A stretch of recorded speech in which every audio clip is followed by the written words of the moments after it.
All right, lads, this is one hell of a show. 12 Angry Men. Okay, imagine this scenario. Picture this. You're locked in a room with 11 different strangers. You don't know any of them.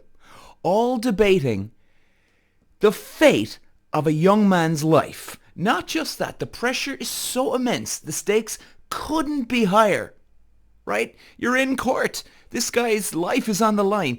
What happens when 12 jurors with their own biases, convictions, and fears are forced to confront their beliefs in the pursuit of justice? 12 Angry Men is a timeless film, lads, that will have you questioning everything you thought you knew about fairness, morality, and human nature. Peter. Okay, lads, now the central conflict of this movie, right, it revolves around kind of a simple murder trial, one would think, where a young man is accused of killing his father, right? So, the stakes are very high here.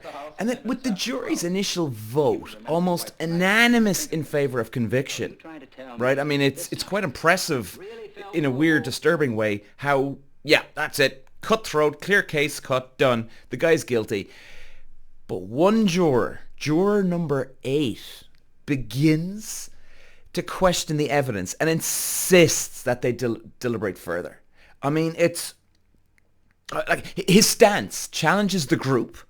It stirring up deep divisions between those who are ready to convict and those who believe there is more to uncover. So let's paint the picture here, lads. Now, this movie was released in 1957, and I'm telling you, lads, I only watched this for the very first time only just a few years ago, and it blew my mind away, honestly. It just blew my mind away. It absolutely messes with your head. It's timeless. There's no special effects. There's no CGI. There's none needed, because this is about what we all go through on a day-to-day basis when, we're so convinced that something, and then all of a sudden then someone just comes along with just that little extra viewpoint, that little stone in your shoe, right? That just makes you collapse and wonder, have you made the proper decision, I mean, really. And it's directed by Celine May. It's adapted by, I think, is it Rose's teleplay. And the film takes place in a single room. 12 jurors deliberate the fate of a teenage boy. And, as the tension rises, the film shines a light on the complexities of us. How much of idiots we can be, all of us. And it exposes prejudice, assumptions, and the need for careful deliberation in the justice system. I mean, if this is anything to go by in real life, this is freaky what these people get up to in these back rooms. Okay, so then the rising action here, lads, as juror number 8 begins to present doubts, right? The jury slowly begins to unravel. And then kind of a bit of a, one by one, the juror reveals their hidden biases, their fears, their personal struggles, their attitude toward the trial shift, right? Arguments, and I mean arguments, get bloody heated here, lad. Personal history surface. Everyone's sense of justice is tested. The tension mounts, right, as juror number 8 fights to ensure, lads, that each individual examines the evidence with a clear mind, pushing the other jurors to question their initial assumptions and confront the truth beneath the surface. Now, then we really get down to it here now, lads, all right? The climax occurs when, the jury's final vote is tied, all right? And the one last critical piece of evidence is revealed, tipping the scales in favor of doubt. Juror number 8, was he right? And the intensity in the room is insane, as each juror is forced to confess their conscience. I mean, can you imagine what it's like to be in these rooms? If you're watching this, have you ever been in this? I'm sure you know what it is all about. I don't, but I mean, you really do get a really good sense of, whoa, man, I don't want to be in this situation. Seriously, jury duty, it's no joke, man, especially if it's a murder trial.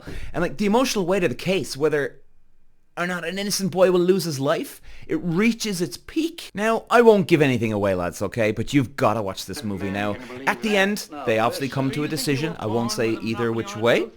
But I mean, it's transformed each and every person in that room. I mean, and it's fascinating. Again, 1957 movie, lads. 1957. It's insane how good this powerful, real human, raw emotion, lads. I'm telling you. And, you know, 12 Angry Men, it's not just about a trial.